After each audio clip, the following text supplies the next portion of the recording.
The government has issued an expression of interest inviting Indian firms, public, private, or consortiums, to co-develop, prototype, flight test, and certify the 5th generation Advanced Medium Combat Aircraft, AMCA.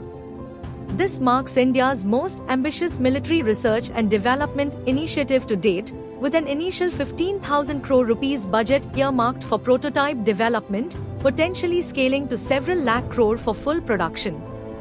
The Aeronautical Development Agency requires bidders to demonstrate comprehensive capabilities in design assimilation, engineering, manufacturing, integration, testing, and certification. Applicants must be Indian companies, with the bid window open until 16 August 2025. A pre-bid conference is scheduled in early this month.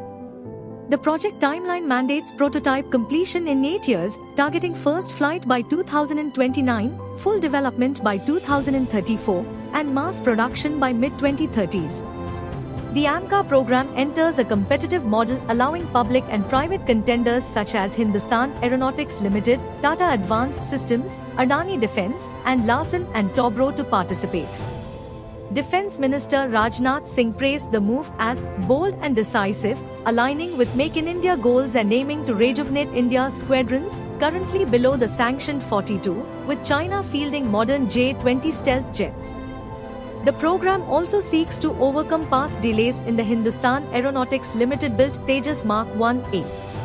That project, historically delayed, from engine supply setbacks to development hurdles, has impeded deliveries. 83 jets ordered in 2021 are yet to be fully delivered, with Hindustan Aeronautics Limited citing General Electric engine delays resolved only in 2025.